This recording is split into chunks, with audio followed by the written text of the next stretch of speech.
The rain was falling gently on Becca Rivers's shoulders as she stepped out of the cab, clutching a file folder like her life depended on it. In some ways, it did. This was just another task, another delivery, another signature. But deep down, she hoped these papers would finally push her into the promotion she'd been chasing for over a year. She needed this to mean something.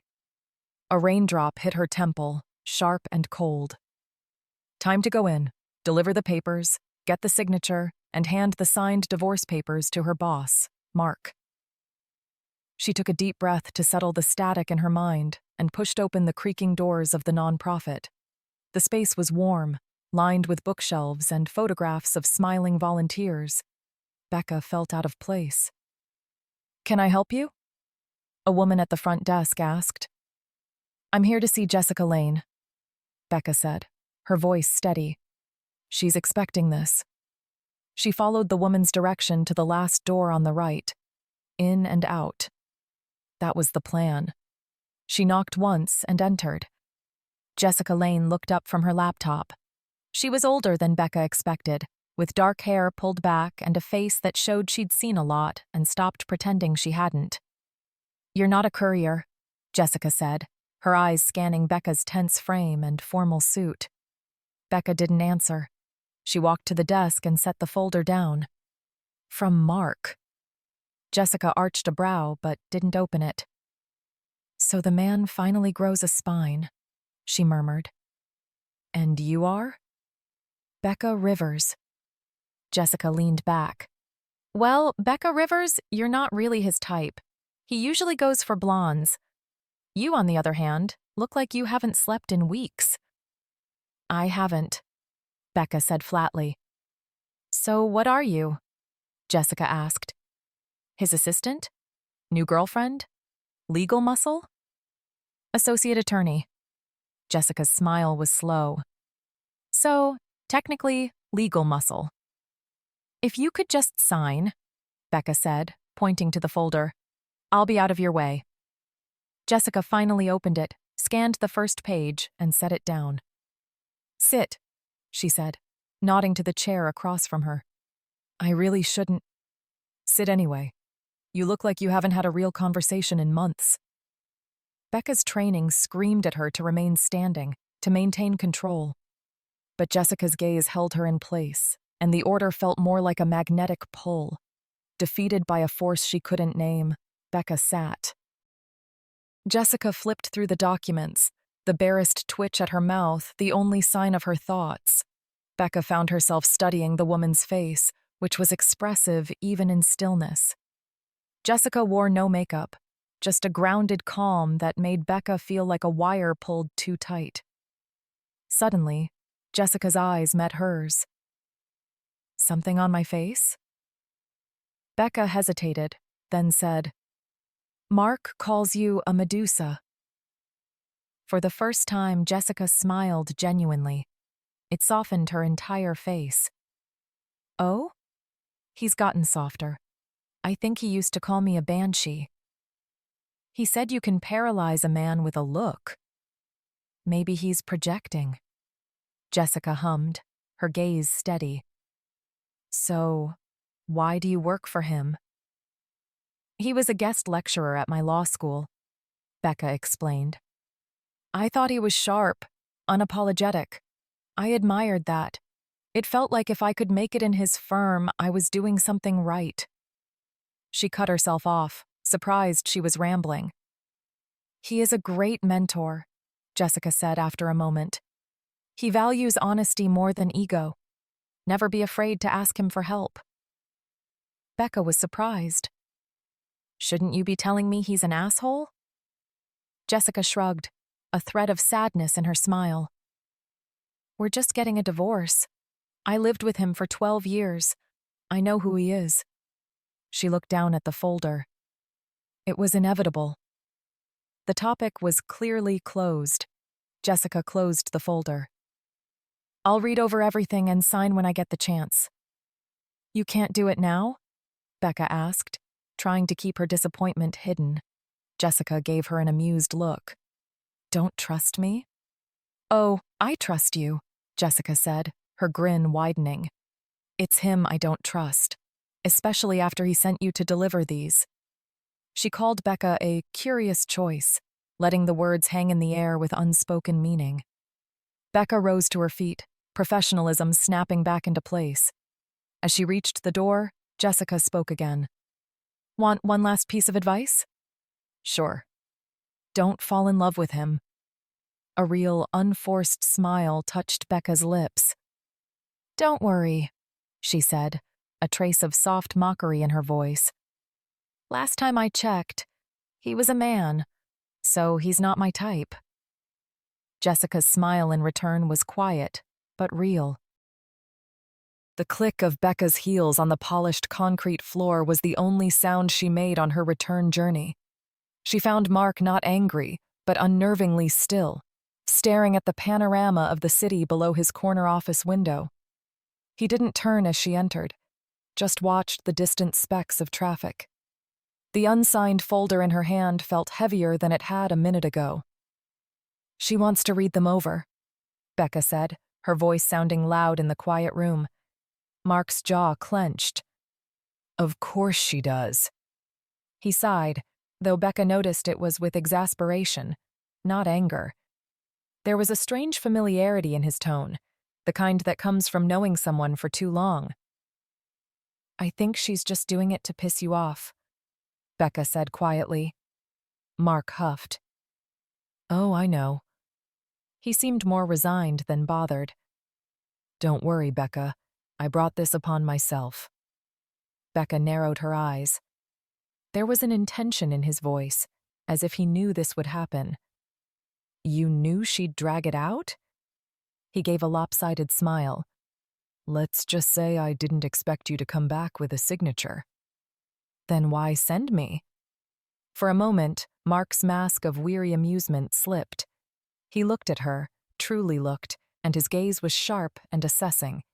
He turned to his monitor, the sudden clatter of his keyboard a clear dismissal. Because I was hoping for a different outcome, he said vaguely. The deflection was as clear as a slammed door. As she turned to leave, he called after her, his tone softer now.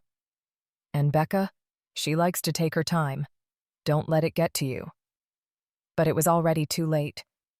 As Becca walked back to her desk, the sterile quiet of the office couldn't drown out the echo of Jessica's voice, velvet and smoke, calling her a curious choice.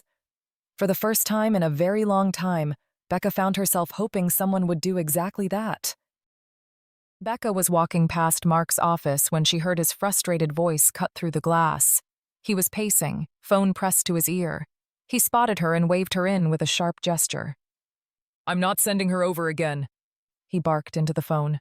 She has a real job and real clients. I'm not pulling her away every time you want to throw a fit.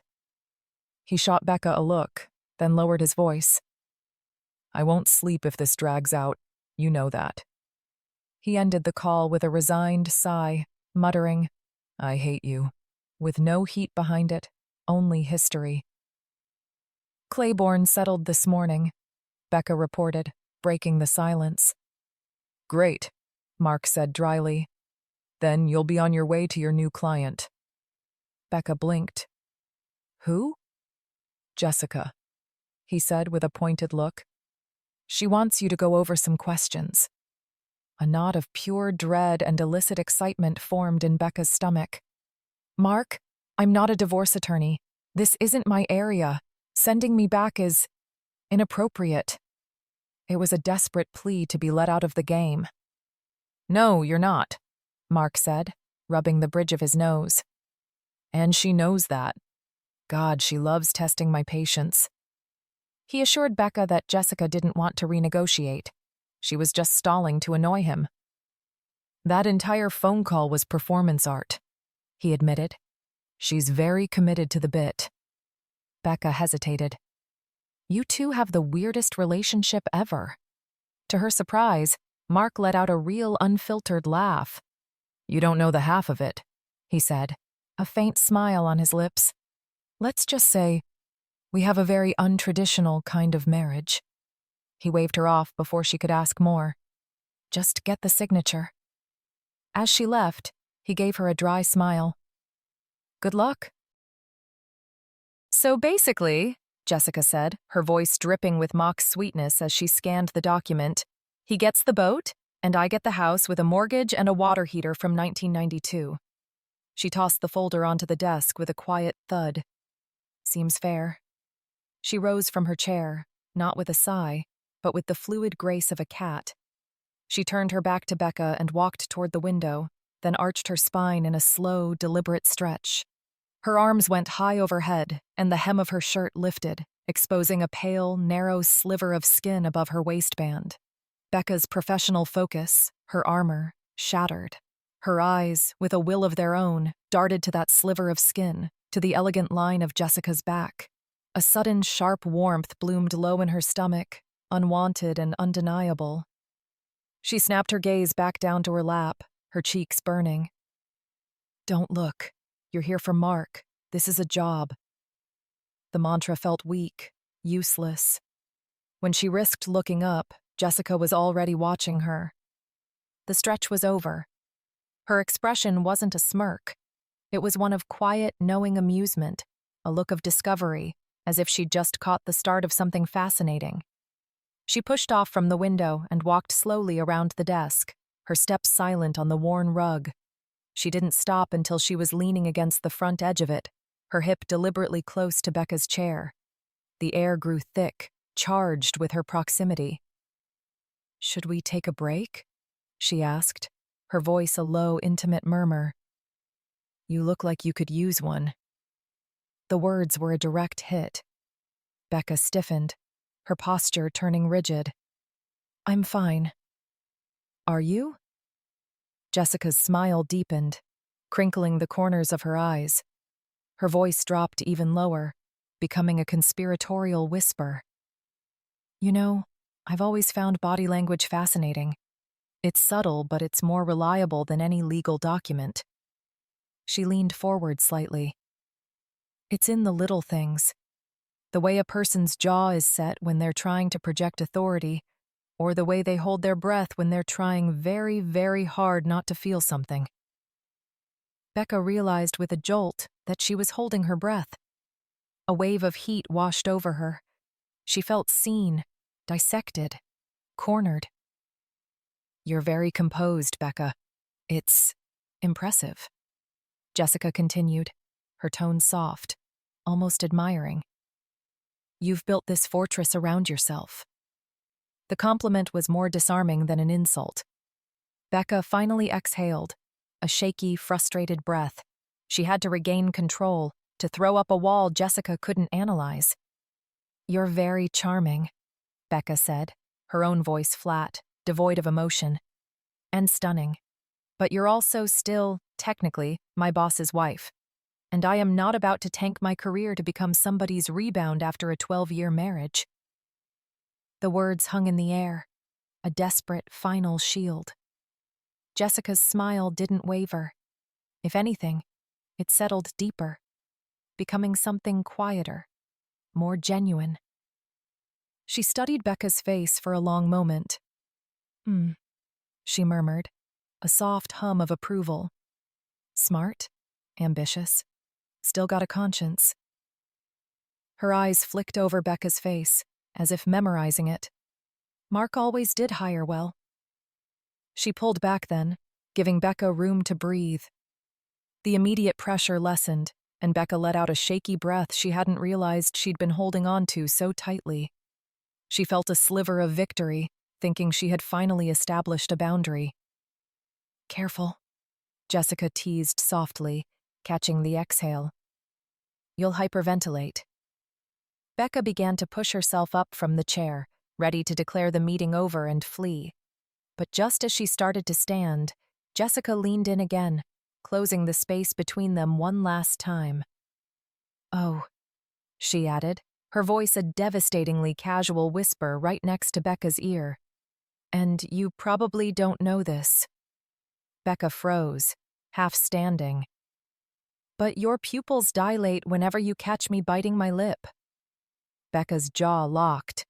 The air crackled. The fortress she had built, the loyalty she clung to, the professional demeanor she wore like a suit of armor. It all came crashing down around her, destroyed by a simple, undeniable truth. And for once in her life, she had absolutely no idea what to say. The words on the grant proposal had blurred into meaningless shapes an hour ago. From her studio apartment overlooking the marina, Jessica stared through them, her mind replaying a cool, controlled voice and the sharp, elegant line of a well-tailored blazer. A quiet buzz from her phone jolted her back. A text from a contact saved, as Ludwig, "How's the Ice Queen?" Jessica rolled her eyes, a reluctant smile tugging at her lips, and hit call. He answered on the first ring. "So," Ludwig's voice was pure, undiluted smugness. "Tell me all about your charming new lawyer." "I hate all of you," Jessica said, but the words were worn smooth with affection, like sea glass. "She's cute, though, isn't she? A little severe, but in a way you like." Jessica sighed, pushing away from her desk and walking to the vast studio window. Below, the sailboats bobbed peacefully. "I barely spoke to her," she hedged, tracing a crack in the old window frame. "But you want to," he pressed, his perception as sharp as ever. "She's intensely controlled," she admitted, her voice dropping.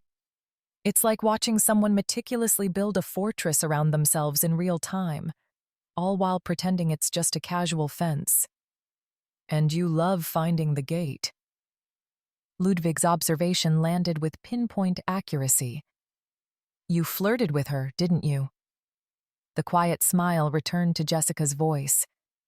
"Maybe a little." The teasing tone vanished from Ludwig's voice, replaced by genuine warmth. "You okay, Jess?" Her hesitation was answer enough. "You know," he said gently, "you're the one who set us up. Mark and me. We're just trying to return the favor. I've been asking Mark about her for weeks.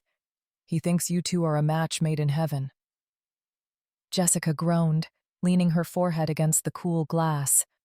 "Oh my God, this is a conspiracy." "A conspiracy of love," Ludwig declared, then dropped the act. Jessica's voice turned cool and practical. "Speaking of our beloved Mark, you can tell him I won't be signing those cabin papers just yet." "Jess," Ludwig groaned preemptively, "he really wants to sell that place before winter." "That's precisely the point," she said. "He also told me you were the one who suggested Becca." There was a beat of stunned silence. "That bastard. He threw me directly under the bus?" "Gently," Jessica confirmed, a flicker of triumph in her tone. "With a lovely note attached. But yes." "Well," Ludwig sighed dramatically, "he's definitely sleeping in the guest bedroom tonight." "Good," Jessica hummed. "You both deserve it." After she hung up, she lingered by the window, the marina forgotten. She hadn't accounted for actually liking the woman they'd so transparently picked for her. That, she thought, was the real problem. Sleep was a contract Becca couldn't seem to execute. She lay awake in the oppressive dark of her bedroom, twisting the sheets around her legs as Jessica's voice played on a relentless loop in her head. "Your pupils dilate whenever you catch me biting my lip." It wasn't the flirtation that unsettled her. It was the observation. It was the calm, clinical way Jessica had watched her, analyzed her, and then presented the data as if it were an undisputed fact. Becca, who built her entire career on composure and impenetrable professionalism, had been read as easily as a headline. It felt like a violation, a tiny, perfect breach of an unwritten code. When she finally squeezed her eyes shut, it wasn't the words that haunted her, but the image they conjured. Jessica's easy, confident smile, a silent testament to the fact that she already knew she'd won the exchange. The gray light of Saturday morning did little to help, filtering into her apartment in Asker and illuminating the dust motes dancing in the air. Fueled by bitter coffee and a profound sense of exhaustion, she drove to the office. The weekend quiet of the building was a stark contrast to her own inner turmoil. The air was still, the corridors empty, her footsteps echoing unnervingly on the polished floors. Each step toward Mark's office felt heavier than the last, the unsigned folder in her hand feeling less like paperwork and more like evidence of her own unraveling. Standing before his glass door, she took a deep breath, straightened her jacket, a flimsy piece of armor, and went in. She stood before Mark. She said she'll look it over. She's not being thorough, He sighed. she's stalling. She's enjoying this. He eyed her carefully. How'd she seem? Professional, Becca said, a little too quickly. Fine. Calm. She took a breath. I was thinking, maybe someone else should go next time. It's a long drive, and with my other cases. Becca, Mark said, his voice low and steady. I don't want to drag the whole office into this. This isn't just paperwork. It's Jessica. He paused, his gaze unwavering. I trust you. You're calm under pressure. And most importantly, she doesn't completely hate you yet. That's a low bar, she muttered. It's still better than what I've got, he countered. Stay on it. She'll sign. As she turned to leave, he called out, Oh, and Becca, good luck. With what? She asked. Mark just glanced at his tablet. Whatever she's planning next. 3 days went by. Radio silence. Becca figured the whole thing had blown over. Maybe Jessica finally signed, or maybe Mark came to his senses about dragging his employees into his personal drama. Whatever the case, she didn't ask. She just kept her head down, focused on her actual job, and tried her best not to think about Jessica's way too observant stare. So, when Mark suddenly appeared at her desk on Thursday morning, looking super tense, jaw clenched and all, she was totally caught off guard. Come with me, he said. Becca slowly closed her laptop. Is everything okay? Mark didn't answer. He was already walking. She hurried to catch up, following him down the hall in total silence. He stopped at a small, windowless conference room and just pushed the door open. And there she was, Jessica. She was sitting at the far end of the table, looking totally calm and cool, with that classic poker face of hers. Legs crossed, a folder sitting in front of her. It really looked like she'd been waiting for them. Becca walked in, but stopped short. Every professional bone in her body was screaming at her to get out of there. Jessica looked up, her eyes skipping right past Mark to land on her. Hi. That one little word sent a jolt through Becca. Part dread, part curiosity she really didn't want to feel. Hi, she said back, her voice quiet. Mark shut the door, and it sounded way too loud in the quiet room. He dropped into a chair across from Jessica. Jessica, he said. I'm seriously about to lose it. Jessica didn't even blink. I told you I'd sign the papers. Yeah, days ago. I meant it, she replied. But I'd prefer to have my lawyer present. Mark's eyes narrowed. You don't have a lawyer. Jessica tilted her head slightly. She brought the paperwork, didn't she? Her eyes flicked to Becca again, steady, pointed. Becca's throat went dry. She felt pinned by that gaze. I'm not representing you. Jessica murmured, a sound of vague acknowledgement. Still feels safer with you in the room. Mark rubbed the bridge of his nose. She's stalling. I'm making a choice, Jessica corrected. There's a difference. Becca stayed silent, feeling less like a lawyer and more like a hostage. I'll sign the documents, Jessica continued, but there's one condition. Mark's exhale was immediate. Of course there is. Jessica didn't look at him. Her attention was fully, unnervingly on Becca. I'm hosting a fundraiser for the nonprofit next weekend. You both will attend. Mark didn't move. That's not related to the divorce. It's related to my willingness to cooperate. He ran a hand down his face. You're unbelievable. I need bodies and seats. Becca has a nice face. You'll survive one night. The casual assessment made Becca's cheeks burn. She swallowed. You're using legal documents to leverage gala attendance? Jessica smiled faintly, a brief, sharp curving of her lips. If I said yes, would you stop me? No one spoke. The silence in the room was absolute.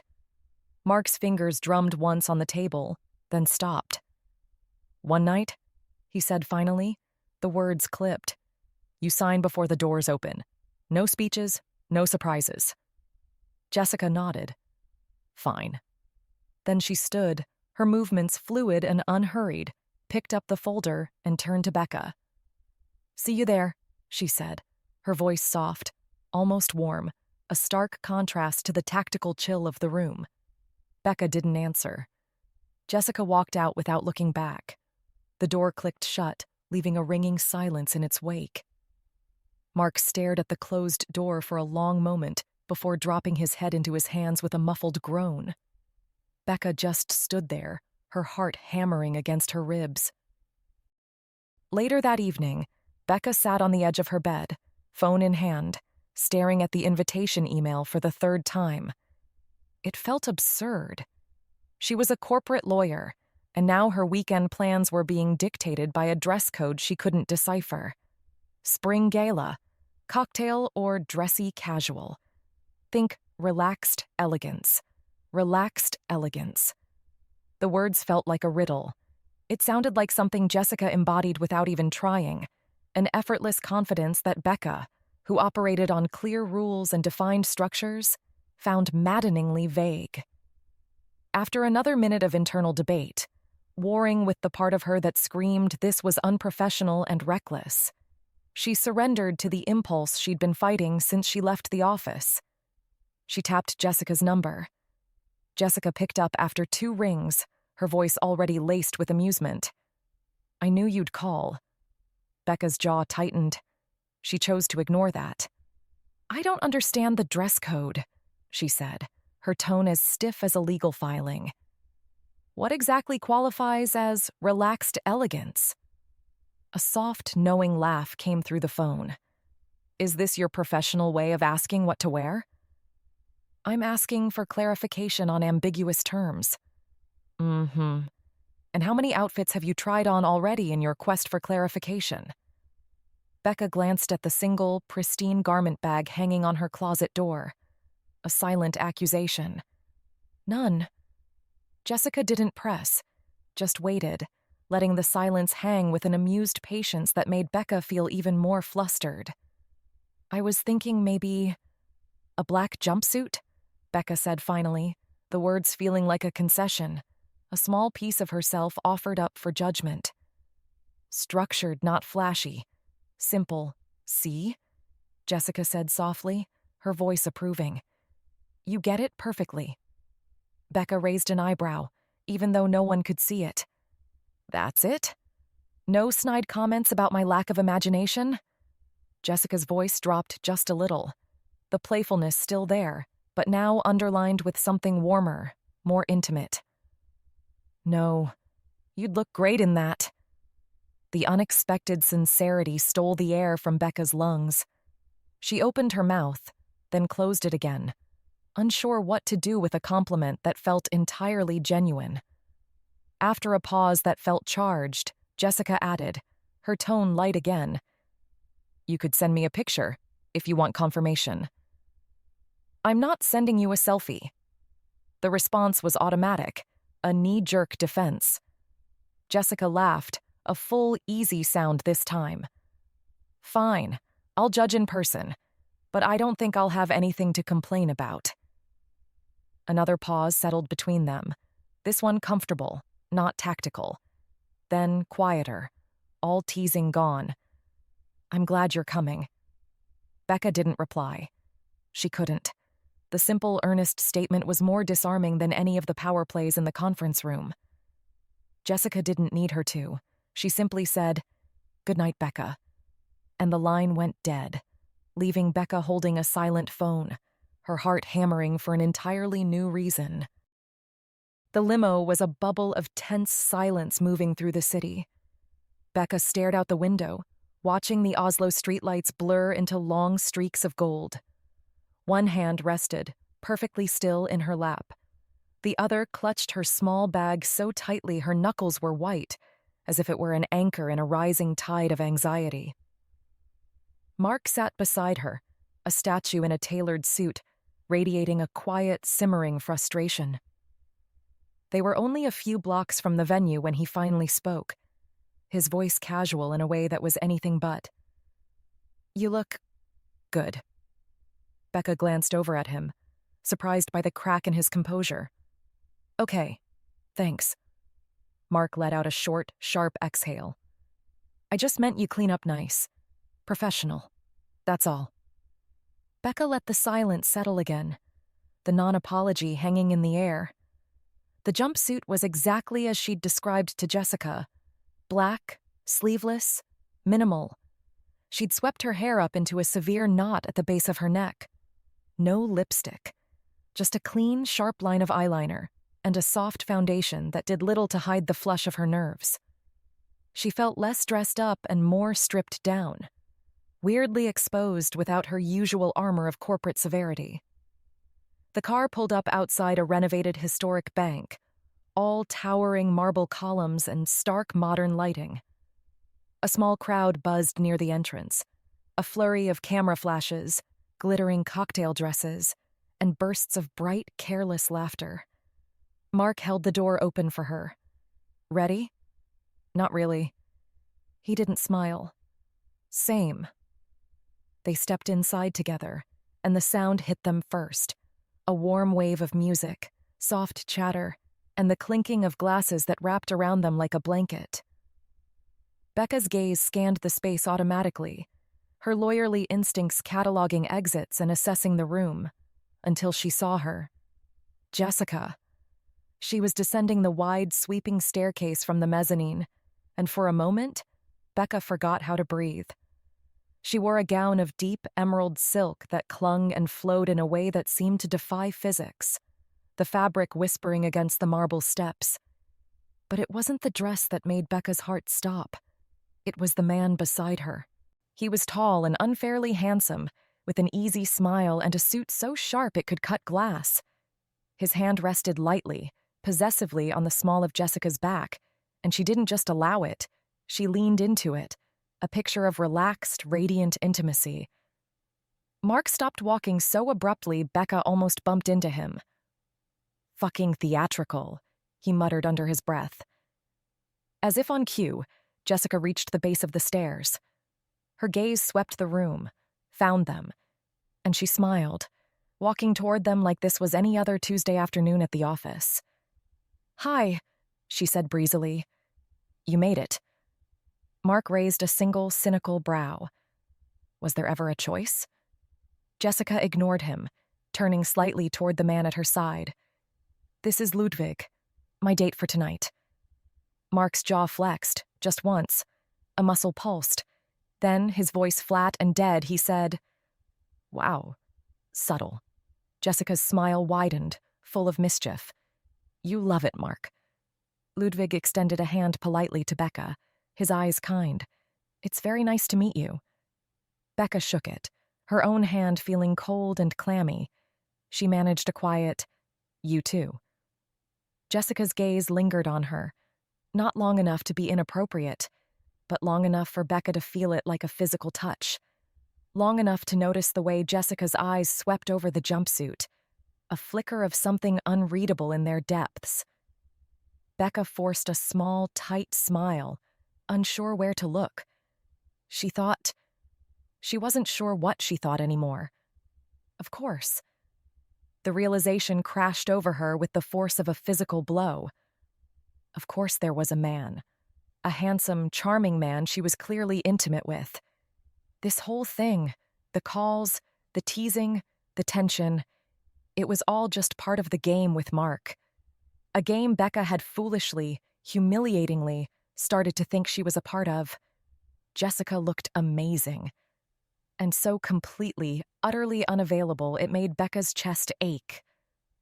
"Well," Jessica said lightly, turning back to the room. "Shall we find a drink?" Becca's voice was a thin thread. "I need the restroom." She excused herself quickly, turning before anyone could see the confusion and stark disappointment on her face, her heels clicking a frantic, desperate rhythm on the polished marble floors. The moment Becca's rigid back disappeared into the throng of guests, the playful performance dropped. Mark scrubbed a hand over his face, the frustration returning full force. He glanced sideways at Ludwig. "Really? On the stairs? A bit much, don't you think?" Ludwig just smirked, adjusting the cuff of his suit. "You're lucky I didn't dip you.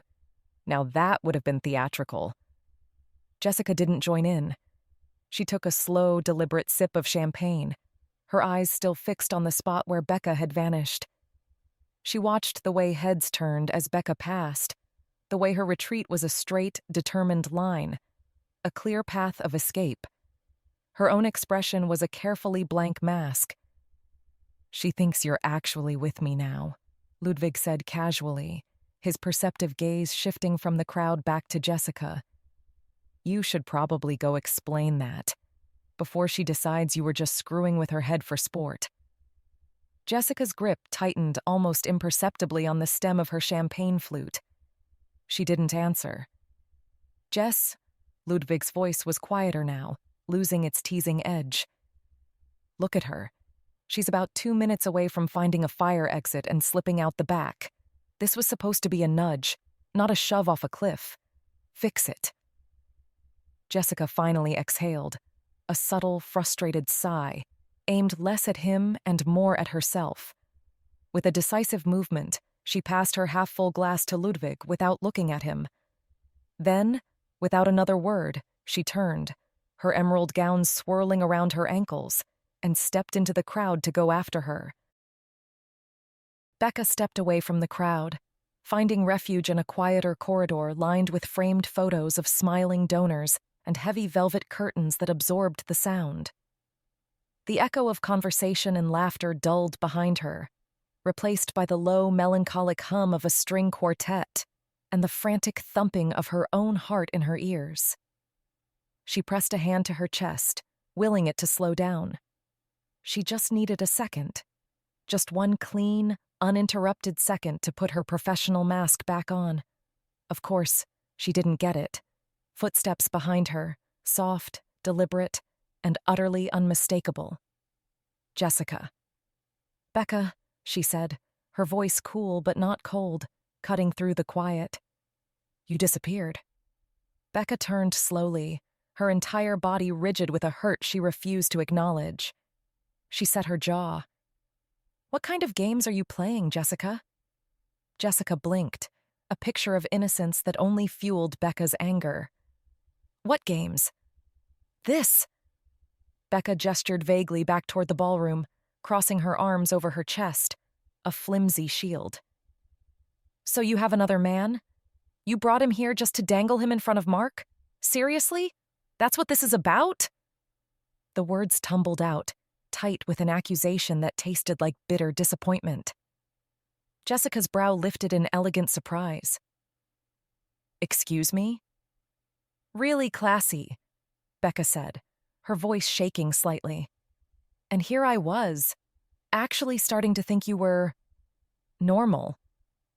A slow, dangerous smile curved Jessica's mouth, not in offense, but in pure, unadulterated amusement.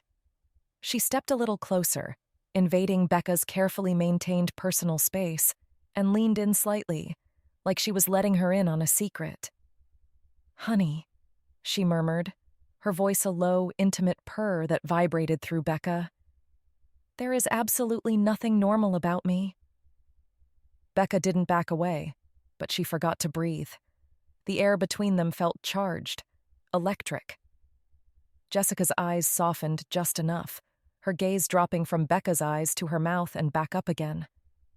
"That jumpsuit is doing more than its fair share of the work tonight, by the way."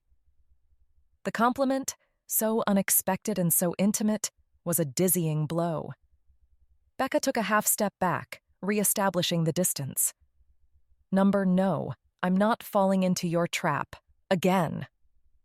Jessica tilted her head, her expression one of genuine curiosity. Again? Becca shook her head, frustrated with herself, with the whole impossible situation. Whatever. Just, can you please sign the papers so I can leave in peace? Jessica didn't move for a long second, her gaze searching Becca's face. Then she took one small step forward, not enough to be threatening, just enough to shift the air between them again. Don't worry, she said softly, her voice losing its edge and becoming something else, something sincere. After the gala, it'll all make sense. I promise. Becca's brows knit in confusion. But before she could form a question, Jessica leaned in again. She was just close enough for Becca to catch the scent of her perfume. It was warm and clean, something that smelled like sandalwood and citrus and, stupidly, like money. And after I sign those stupid divorce papers, Jessica added, her voice dropping to a near whisper that was meant only for Becca, you'll owe me a kiss. Becca blinked. Once.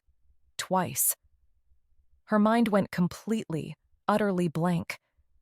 Jessica was already turning away, that infuriatingly confident smile curling at her lips as if she'd just won a game Becca didn't even know they were playing. Becca stood perfectly still in that hallway, long after Jessica had disappeared back into the crowd. Her heart stammered in a chaotic rhythm she hadn't approved. She wasn't sure what rattled her more, the sheer audacity of demanding a kiss, or the sudden, terrifying hope that something, finally, was about to make sense. Becca realized for the first time in a long time just how slowly time could move when you weren't having fun. She'd made 3 slow, pointless laps around the ballroom perimeter. She sipped water that had long gone warm, the ice cubes melting like her resolve. She avoided eye contact with Jessica, who seemed to be holding court near the string quartet, and she avoided mirrors too, not wanting to see the look of a fool on her own face. Even the dullest, most tedious legal review, double-checking asset lists, parsing addendums until her eyes burned, sounded infinitely better than standing here, trying not to feel like an idiot in a black jumpsuit that, yes, Jessica had noticed. But that didn't matter anymore. It couldn't matter. She had to remind herself of that, again and again. Then a familiar voice beside her, low and clipped. Come on, Mark said. She's finally ready to sign the damn papers. Becca blinked, pulled from her miserable trance, and followed him across the crowded room. Ludwig, looking infuriatingly relaxed, fell in beside them with a fresh glass of champagne in hand. Jessica was already waiting in a quiet back office off the main corridor, leaning against a large mahogany desk like it was a photo shoot. When she saw them arrive, she gave an exaggerated, theatrical sigh. You two are no fun, she said, her eyes flicking between Mark and Becca with a spark of mischief. Mark shut the door behind them, the sound cutting off the party music. That's because we're here to do the one thing you've been avoiding for 3 months. Jessica picked up the pen from the desk and twirled it once between her fingers. A perfect, elegant motion. Oh, I'm signing, she said, her gaze landing on Becca. I just wanted an audience for it. Becca didn't say anything. She just took a seat at the table, folded her hands primly in her lap, and stared at the folder like it was a hostile court exhibit. Jessica smiled at her. Not a wide smile, just a small, private curve of her lips, meant only for her. She clicked the pen open with a flourish, the sound sharp in the tense, quiet room. Mark folded his arms, waiting. Becca didn't move. Ludwig leaned against the far wall, swirling the last of his drink. Jessica glanced up one last time, at Becca, not at Mark, and then finally bent over the folder. A smooth, practiced signature. A tiny, deliberate dot over the I, like a final punctuation mark on the end of a very long story. She straightened up, clicked the pen closed, and slid the folder across the desk. "There," she said. "Happy?"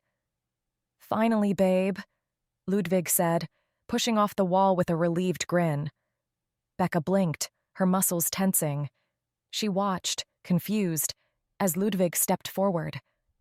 She fully expected him to reach for Jessica. She braced for it, for the triumphant kiss, for the flirtatious public show of affection. But instead, Ludwig walked right past Jessica and kissed Mark. A short, familiar, utterly natural kiss. Not a performance, not a statement, just a simple, easy gesture between two people who had done it 1,000 times before. Becca froze.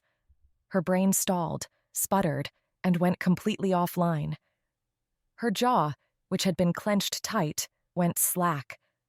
Jessica was the one who noticed first. Her gaze flicked to Becca's stunned face, and her lips twitched with an unmistakable flicker of amusement. Becca stared. At Mark, whose hand now rested on Ludwig's arm. At Ludwig, who was smiling at Mark like he was the only person in the room. At the casual way they moved back to their spots, like nothing earth-shattering had just happened. She opened her mouth, closed it. Tried again, her voice a strangled whisper. Wait, what?" Jessica, looking completely unbothered, picked up the signed documents from the desk and held them out to Becca like a peace offering. "See?" she said softly, her eyes dancing. "Told you it would make sense."